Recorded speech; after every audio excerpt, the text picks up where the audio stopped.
10 al 18, perdón. Efesios 6, del 10 al 18. Y dice: por lo demás, hermanos míos, fortaleceos en el Señor y en el poder de su fuerza. Vestíos de toda la armadura de Dios, para que podáis estar firmes contra las asechanzas del diablo. Porque no tenemos lucha contra sangre y carne, sino contra principados, contra potestades, contra los gobernadores de las tinieblas de este siglo, contra huestes espirituales de maldad en las regiones celestes. Por tanto, tomad toda la armadura de Dios para que podáis resistir en el día malo, y habiendo acabado todo, estar firmes. Estad pues firmes, ceñidos vuestros lomos con la verdad, y vestidos con la coraza de justicia, y calzados los pies con el apresto del Evangelio de la paz.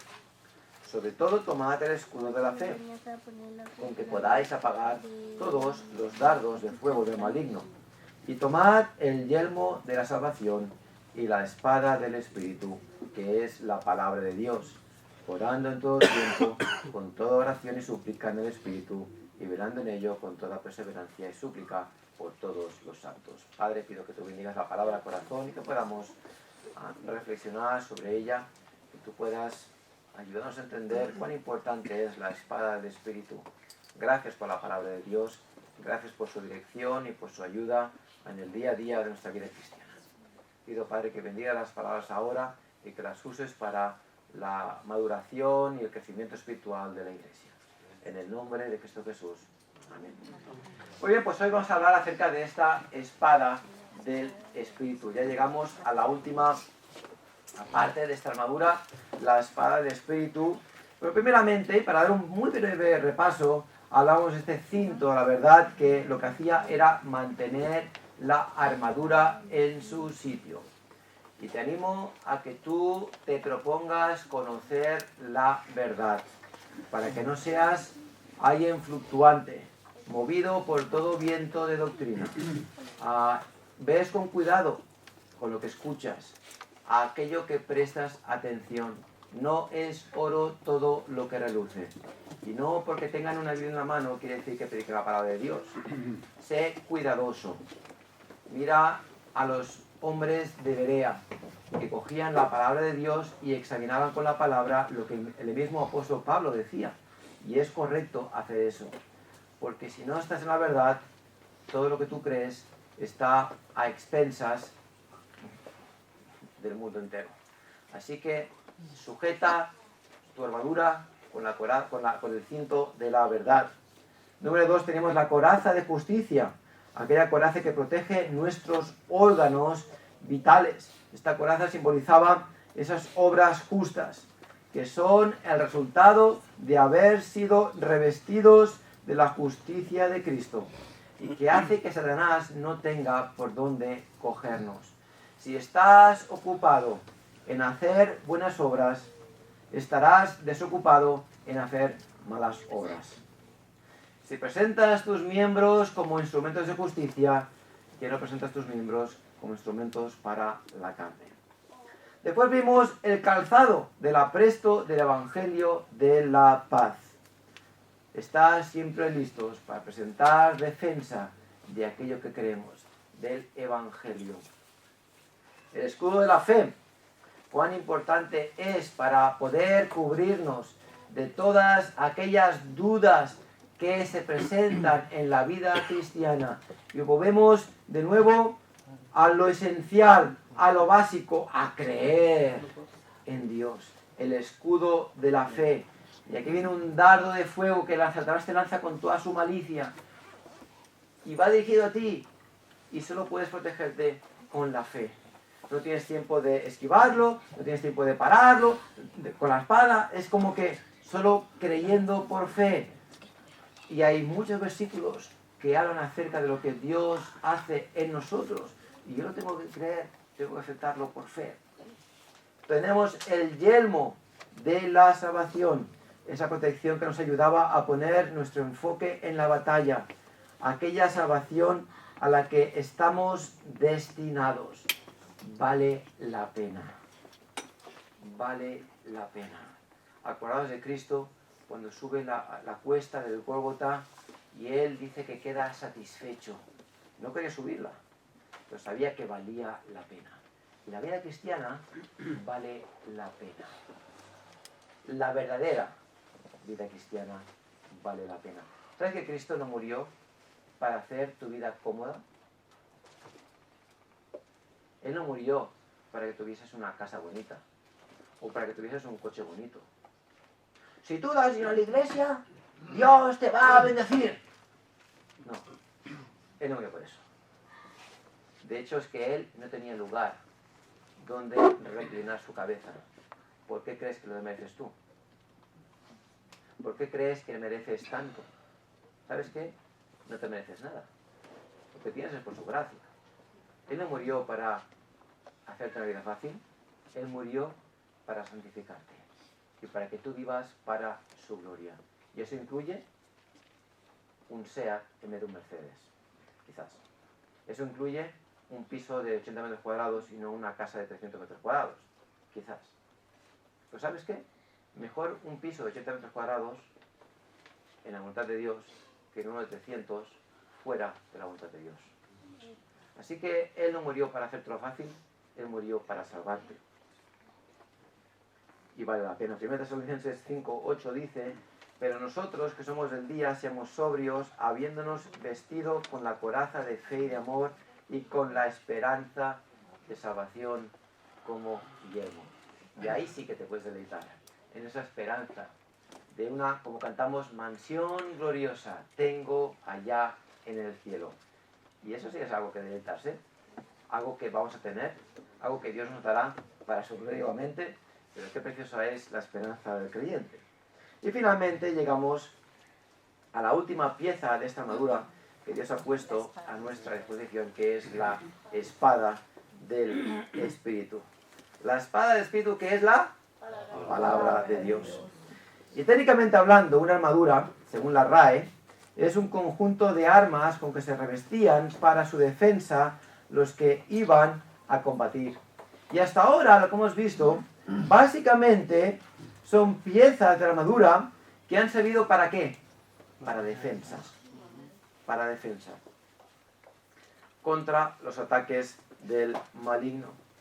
Y es cierto, se puede usar el escudo para atacar, de cierto modo, un casco, le puedes coger el casco y lanzarlo a la persona, si no tiene nada más, pues le tiras el casco, pero son elementos de defensa. En cambio, esta última pieza es una pieza específicamente diseñada para el ataque y destrucción del enemigo. Pues la espada no es solo para defenderse, también la usas para poder defender y poder esquivar los golpes, ¿vale?, en la esgrima, pero la espada en última instancia es para eliminar el enemigo. Así como la espada del soldado romano era usada para la destrucción del enemigo, la palabra de Dios es nuestra arma para vencer al enemigo. Y os daréis cuenta de cuán importante es esta frase cuando veamos el punto número 4, si no recuerdo mal, acerca de la palabra. Ya veis de qué hablo. Pero es la palabra de Dios lo que destruye al enemigo. ¿Os imagináis un grupo de legionarios vestidos con su armadura, con su escudo, con su yelmo, con su coraza, con su cinto, y avanzar hacia adelante como ejército sin espadas? Sin ningún tipo de arma. ¿Qué tipo de ejército sería ese? ¿Cómo vas a destruir al enemigo? ¿A golpes? No, necesitas algo efectivo. Y eso efectivo era precisamente la espada. Y por cierto, muy efectivo. Así que, ¿cuán bien adiestrado está tu brazo con la espada de la palabra de Dios? ¿Cuán efectiva es en tus manos? ¿Cuánto la conoces? Mira, a mí me gusta que vengáis a la iglesia y me escuchéis. Esa es mi función, ¿no? Que yo hable y vosotros me escuchéis. Pero yo espero que tu corazón esté más deseoso de escuchar la palabra de Dios que a vuestro pastor. Que durante la semana estéis deseosos de escuchar la palabra de Dios. La predicación es muy importante, pero este libro es más importante. Yo lo que hago es exponer lo que dice la palabra de Dios, lo hago lo mejor que puedo, pero no vengáis para escucharme a mí. Yo espero que deseéis conocer la palabra de Dios. ¿Cuán importante es conocerla? El hombre puede ser carismático en su habla, no sé si lo soy yo o no, pero me da igual. Puede ser carismático, puede tener una facilidad u otra, puede llamar a las multitudes, pero realmente lo importante no es la persona, es la palabra de Dios. Así que cuán adiestrado estás tú en la palabra de Dios, cuánto la conoces, porque sabes, este instrumento que Dios me da, esta espada, Dios no me la da solo a mí, os la da a todos vosotros como creyentes. Se le da a todo creyente. Y es responsabilidad del creyente el conocerla, el usarla, el ser adiestrado en ella. Así que vamos a hablar acerca de esta espada romana. La espada romana, denominada Gladius, y por cierto, ahora está el Festival de Tarraco Viva, y si veis, pues vais a uno de estos festivales que hacen alguna actuación. Yo he ido a alguna de estas gladiadores y cosas, son interesantes, la verdad. Veis soldados por la calle y puedes verlo. El Gladius. ¡Ah, mira, un Gladius! Este Gladius, esta famosa espada, fue una adaptación de la espada usada por las tropas hispanas de Aníbal. ¿Sabéis quién es Aníbal? Aquel hispano que cruza las montañas con elefantes y que casi no llegó, pero casi llegó a Roma y que realmente puso en estrecho a Roma. Al final, bueno, no voy a meter en historia, pero bueno, da igual. Viene de estas tropas hispanas de Aníbal, enemigo de Roma, y es, según los eruditos, la espada más mortífera del Imperio Romano. Y tiene dos características importantes. Número uno, la hoja tenía doble filo y medía medio metro, 50 centímetros de largo por 7 de ancho. Y número dos, tenía una gran punta que la convertía en un arma excepcional cuando manejada por un soldado cubierto por un buen escudo, ya que lo único que tenía que hacer era parar el tajo de la espada larga del adversario, parar el tajo de la espada larga del adversario con el escudo y aprovechar para clavarla en su flanco descubierto. De la Gladius hispaniensis se ha dicho que ninguna otra arma ha matado más hombres a lo largo de la historia hasta la llegada de las armas de fuego. Lo que los romanos hicieron era coger esta arma de las tropas de Aníbal, copiarla, emularla y hacerla suya, ¿de acuerdo? Y fue el arma, digamos, fundamental de las tropas de Roma. Con esto en mente, el apóstol Pablo compara la Gladius romana con la palabra de Dios. Y esta espada, que hoy pues podemos ver en museos y en restauraciones, era el arma común de todo legionario romano. Así que vamos a ver las características de la palabra de Dios. No te adelantes, espera. Polibio, el siglo I, dice: a este escudo le acompaña la espada que llevaban colgada sobre la cadera derecha y que se llamaba hispana, y tiene una punta potente y hiere con eficacia por ambos filos, ya que su hoja es sólida y fuerte. Siglo I a.C. Y te he mencionado que el Gladius tenía dos características: una era su doble filo y la otra su gran punta. Así que mira este doble filo. Hebreos 4:12. Porque la palabra de Dios es viva y eficaz, y más cortante que toda espada de dos filos, y penetra hasta partir el alma y el espíritu, las coyunturas y los tuétanos, y discierne los pensamientos y las intenciones del corazón. Y para hacerlo sencillo, tú coges un cuchillo de carne y uno que corta. Los de mi casa no, ¿vale? Yo tengo dos cuchillos y ninguno corta. ¿Os pasa a vosotros también? Coge el cuchillo que corta. El mal común de todas las casas, ¿no? Bueno, coge un cuchillo de carne que corte. Una parte corta, es un filo, pero la otra parte no corta. Tú te has cortado un bistec, un buen bistec gordito, esos que nunca están en casa. Y empiezas a cortar, junto con el cuchillo, y no puedes cortar por el cuchillo, por la parte que no corta, ¿verdad que no? Es como que no puedes, obviamente, no tiene el filo. Esta espada tiene 2 filos, tanto por una parte como por la otra. Y la espada solamente tenía 2 filos, y los 2 cortan, están afilados. No sé hasta qué punto un ciudadano de aquel entonces estaba acostumbrado a ver heridas de espada, o esos soldados en el campo de batalla. Pero estoy seguro que la reputación precedía al arma. Quizás Pablo había visto el efecto destructivo de esa espada, pero él sabía que era un arma poderosa. Doble filo. Y aquí el autor de Hebreos nos dice que la palabra de Dios es más cortante que toda espada de 2 filos.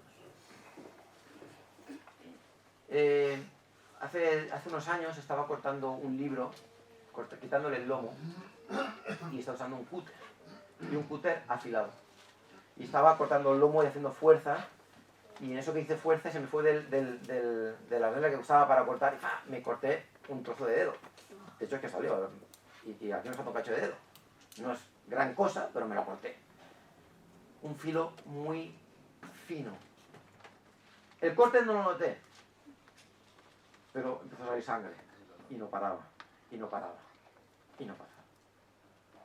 La espada del Espíritu, la palabra de Dios, dice que es más cortante que toda, cuando dice toda, es que va lo más de lo más, que toda espada de 2 filos.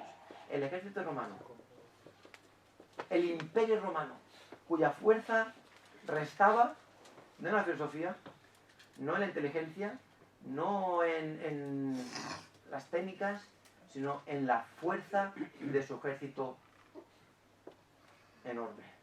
Fuerza bruta. Ahí ve el imperio romano, soldados por todas partes, sangre por todas partes. Pues cógete todas las espadas. Y la palabra de Dios es más cortante que todas esas espadas juntas. Y después la segunda parte dice, gran punta. Esa gran punta que ayudaba a perforar y penetra hasta partir el alma y el espíritu, las coyunturas y los tuétanos, y discierne los pensamientos y las intenciones del corazón. La palabra griega que usa el apóstol Pablo, y después Juan más adelante veremos, es la palabra makaira, para espada. Makaira. Y es la misma palabra que Juan usa para describir la espada que Pedro usó para cortar la oreja de Malco, el siervo del sumo sacerdote. Ahora, él no tenía una gladius, él tenía un cuchillo solamente de pescador. Un cuchillo ideado para cortar las entrañas del pescador, para poderlo deshuesar o desespinar, no sé cómo se llama eso, a sacarlo, abrirlo bien y trabajar en ese pescado. Un arma súper afilada también. La Biblia llama espada, usa la palabra makaira, pero es una espada muy afilada. Hablando del tuétano de rape, del pez rape, dice, lo puedes sacar sacar el tuétano, lo puedes sacar separando los huesos de la columna del rape y ayudándote de un cuchillo. Pero ten cuidado de no cortar demasiado para obtener la pieza entera. Cuando los consigues separar, te encuentras con estas bolitas gelatinosas. En realidad no es tuétano, pero me gusta más este nombre. Es el líquido sinovial que hay entre los huesos de la columna del rape. Una bolsita muy gelatinosa que evita que se rocen los huesos entre sí. El nombre, que viene del latín, hace referencia a su textura, muy parecida a la de la clara de huevo. La textura es muy agradable, es como una gotita de agua gelatinosa. Es decir, lo que está diciendo aquí el autor de Hebreos, y penetra hasta partir el alma y el espíritu, las coyunturas y los tuétanos, y discierne los pensamientos y las intenciones del corazón. Escoge la espada y la lleva hasta las partes más pequeñas, más minúsculas del interior de la persona. Ese es el poder de la palabra de Dios. No es tu poder, no es tu sabiduría, no son tus palabras, no es tu carisma, es el poder de la palabra de Dios. Es este libro que tú debes conocer, este libro que tú debes entender, este libro que tú debes leer, este libro que tú debes amar, saber esgrimir, porque es capaz de llegar hasta esa parte íntima del corazón, deshuesar lo más pequeñito y sacar las bolitas gelatinosas del tuétano, del rape, de la persona.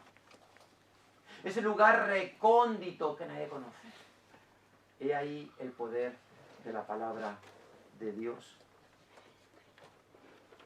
Es un arma de otra dimensión, la palabra de Dios, la espada del Espíritu.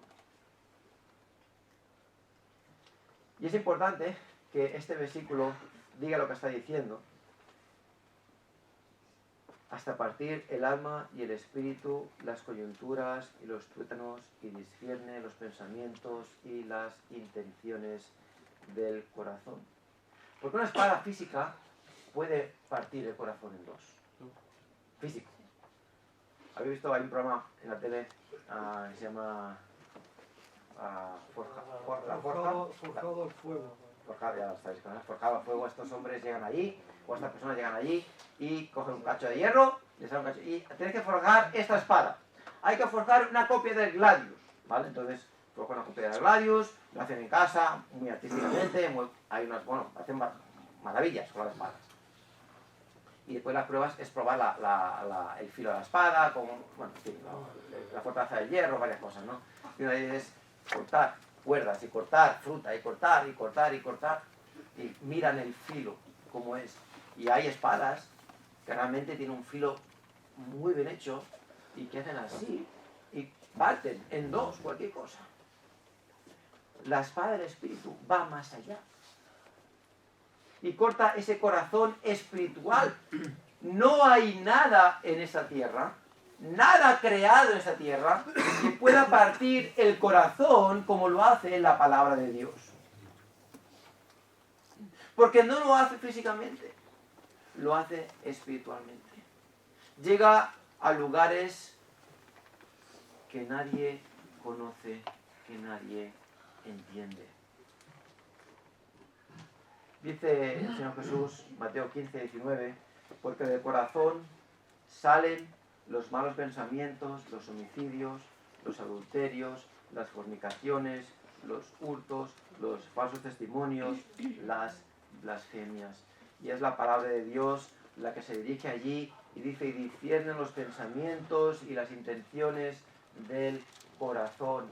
Tú puedes, le decía el otro día a alguien, tú puedes levantar las manos y ir a manifestarte en contra de la violencia de género, de hombres matando a mujeres. Tú puedes ponerte enfrente del ayuntamiento y sentarte así en otro silencio en respeto a alguien que haya muerto. Tú puedes hacer todo lo que tú quieras para pedir el fin de la violencia, pero es un gesto 100% inútil.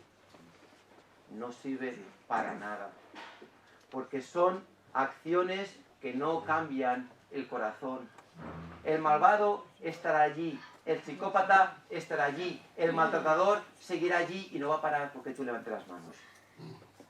No es así. Lo único que tiene el poder para cambiar a las personas es el Espíritu Santo a través de la palabra de Dios. ¿Por qué? Porque es la que parte el corazón en dos. La que discierne el problema realmente y la que además da una solución. Esa es la espada del Espíritu. Vamos a ver el poder de la palabra. ¿Por qué Pablo la llama la espada del Espíritu? Y muchas veces, tanto en la historia como en leyendas, las espadas reciben un nombre, otorgándoles así un poder especial, un honor o un prestigio. Tienes a Excalibur, ¿no? La espada del rey Arturo, ahí clavada en la piedra, esa leyenda. Pero tiene ese nombre fabuloso, Excalibur, o tienes Tizón, la espada del Cid. Y así como estos dos nombres, hay tantos otros nombres de espadas. Es como, digamos, el deseo del hombre de darle un nombre a ese instrumento que destruye al enemigo. Y Pablo lo que hace es relacionar la espada con el Espíritu Santo, porque están directamente entrelazadas. Es el poder, es la palabra del Espíritu Santo. Fíjate la relación que hace la palabra de Dios y el Espíritu.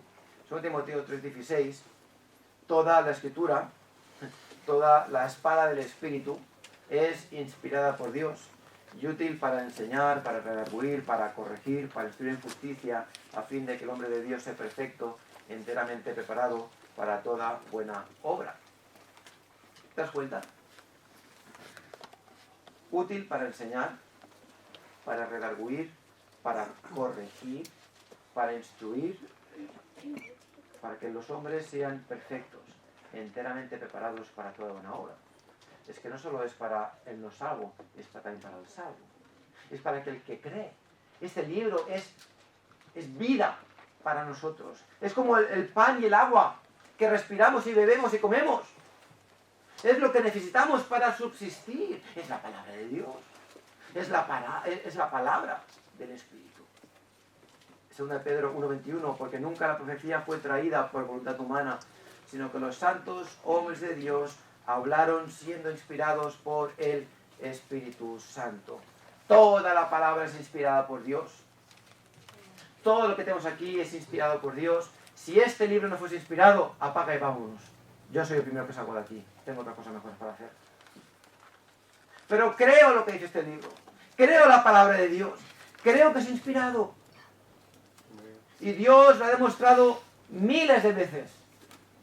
Que lo que este libro dice es verdad.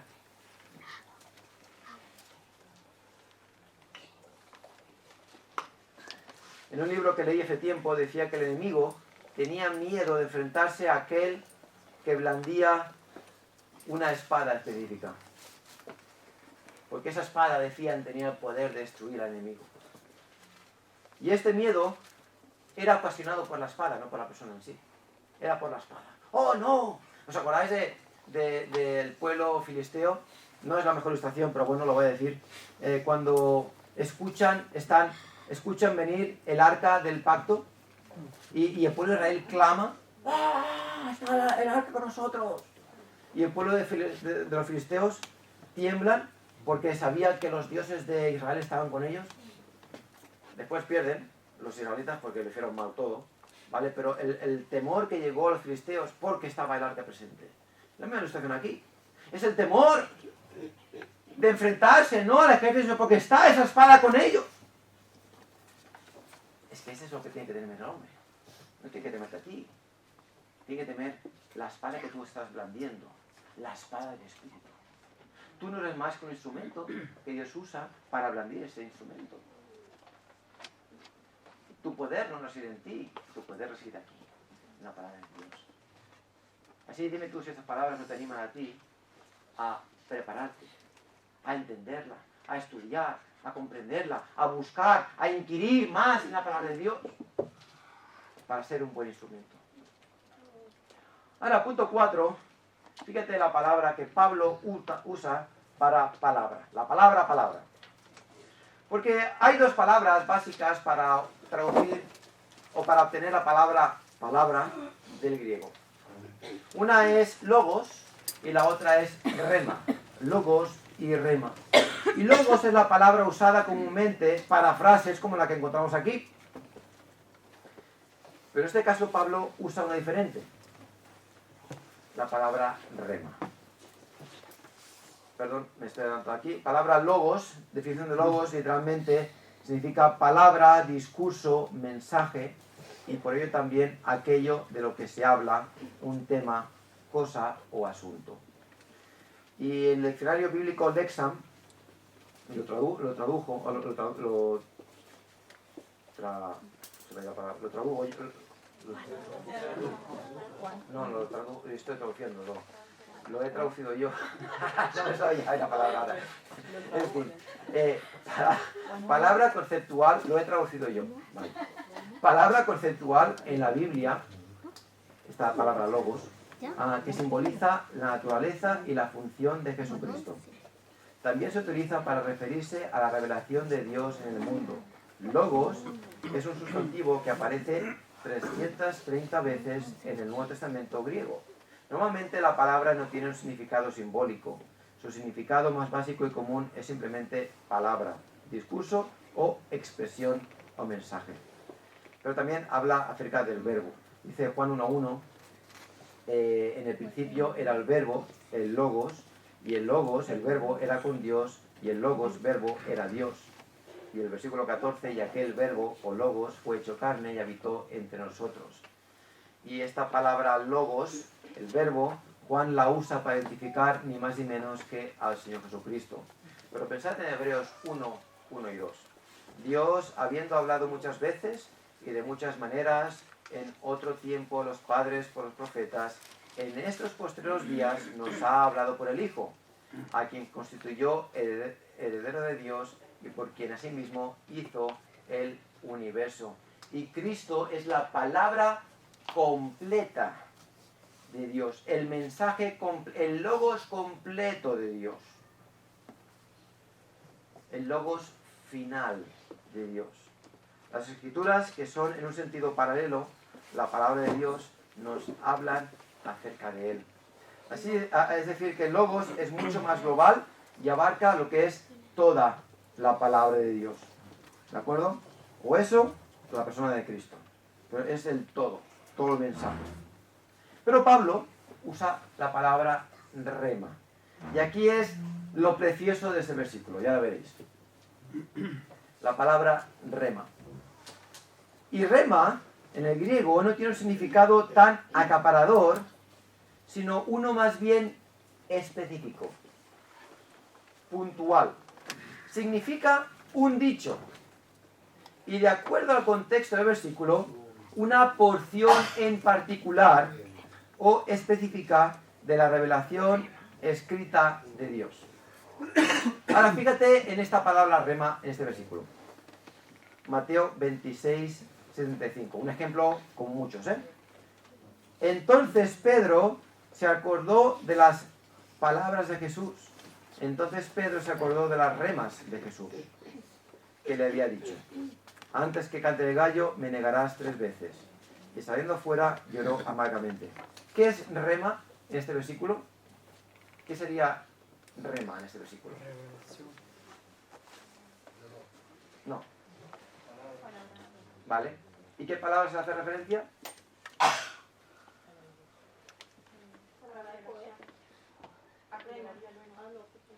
¿Qué palabras son esas? Dice, entonces Pedro se acordó de las palabras de Jesús. La palabra es la palabra rema. ¿Pero de qué se acordó Pedro? Dilo que sí. Jesús le había dicho que iba a llorar. Vale. Le iba a negar. Dice, antes que cante el gallo, me negarás 3 veces. Esas son las palabras de Jesús. Rema. Hace referencia a unas palabras concretas, específicas. ¿Me seguís? Pedro recuerda las palabras de Jesús, no el logos de Jesús. Todo el mensaje. No, se acuerda de unas palabras específicas. Antes que cante el gallo, me negarás 3 veces. Eso es el significado de rema. Un dicho, unas palabras precisas. Así, Juan 3:16 sería una rema. Romanos 3:23 sería una rema. Y tócate cualquier frase y sería una rema. No es todo, es algo específico.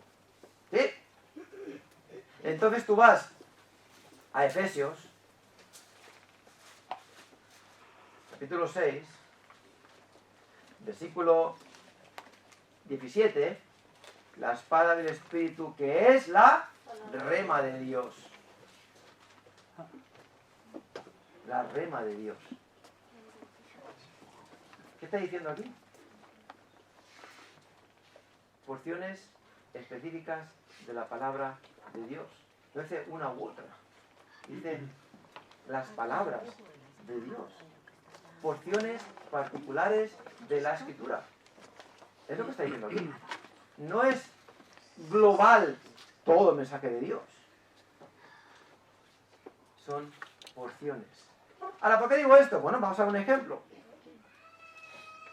Mateo 4, versículo 4, 7 y 10. Y aquí tenemos a dos personas muy importantes.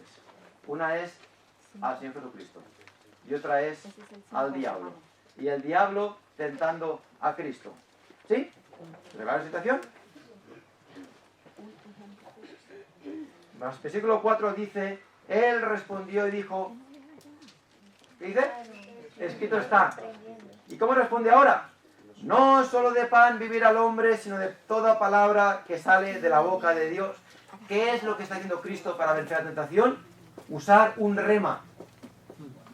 Usar unas palabras específicas para poder vencer o para vencer la tentación. Está usando un versículo para vencer la tentación. El siguiente versículo, el 7. Jesús les dijo, escrito está también, no tentarás al Señor tu Dios. Pero ¿qué está haciendo? Está viendo su mente a un versículo de la palabra de Dios y está venciendo la tentación con la palabra de Dios. Es la espada del Espíritu, es el rema del Espíritu. Y el versículo 10, igualmente, Jesús le dijo, vete Satanás, porque escrito está, al Señor tu Dios adorarás y a Él solo servirás. Así que aquí tienes a Cristo, al Hijo de Dios, tienes al Salvador, tienes aquel que es 100% Dios, tienes aquel que es 100% hombre también, tienes aquel que no cometió pecado. Perfecto. ¿Esto qué es?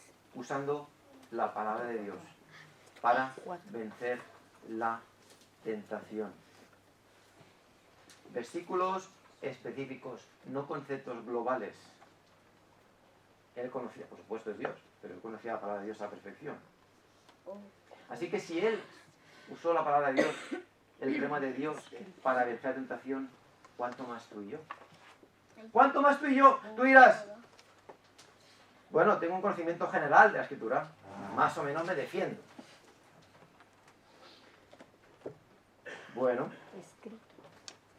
¿tú crees que es suficiente? De acuerdo a este versículo, debemos conocer estos dichos, estos remas de la Escritura, para que cuando seamos tentados podamos acudir a ello. Cuando eres acechado por el enemigo, por las tentaciones, por las dificultades, por las tribulaciones, tengamos una rema o una porción con la que defendernos y así obtener también victoria. Esa es la espada del Espíritu. No es algo global, es algo específico. Y tú dirás, bueno, es que este libro es muy largo. No. Y por más que lo estudies, no vas a conocerlo todo. Pero estudialo. Porque cuanto más lo estudies, más lo conocerás. El hecho de hacer el juego del tiroteo bíblico por la mañana a veces, de vez en cuando, es divertido, es un aliciente en la iglesia, es como algo distendido, nos reímos y bueno, cambia un poquito el ambiente de la iglesia. Pero el propósito es conocer la palabra de Dios. Es que traigamos este libro a la iglesia. Os animo a traer el libro a la iglesia. Os animo a llevarlo por la calle. No se vergüenza llevarlo por la calle. Yo sé que no es lo más cómodo. Pero debemos mostrar realmente que amamos este libro. Y debemos conocer este libro. Debemos leerlo cada día. Debemos profundizar en él. Porque aquí están las remas de Dios. Aquí están las palabras de Dios. La espada del Espíritu. 1 Corintios 1:18 dice, porque la palabra de la cruz es locura a los que se pierden, pero a los que se salvan, esto es, a nosotros es poder de Dios. Poder de Dios. Y aquí tienes el poder de Dios para obtener victoria.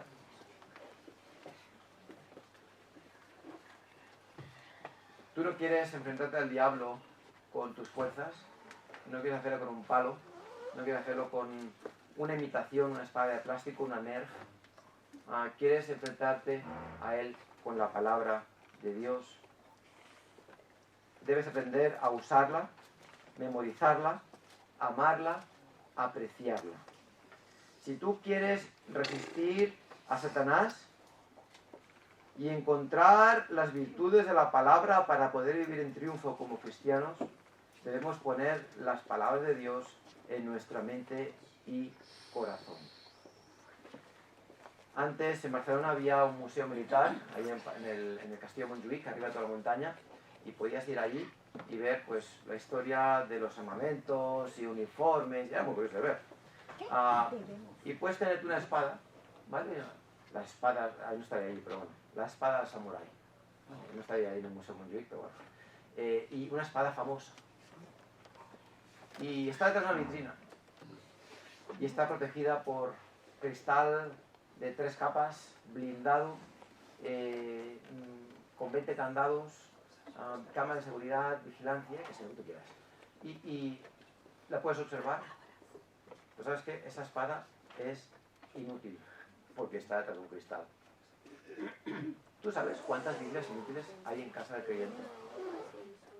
Cogiendo polvo de adorno. No, yo tengo una Biblia en casa.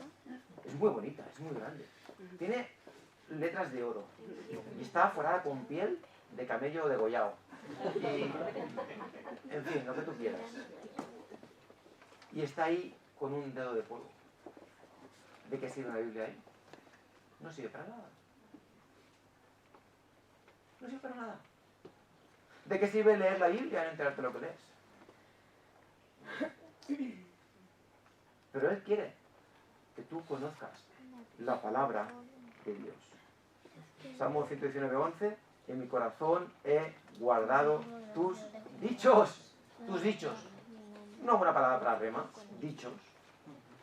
Para no pecar contra ti. Así que, cuán bien adiestrado está tu brazo con la espada de la palabra de Dios. Cuán efectiva es en tus manos. Cuánto la conoces.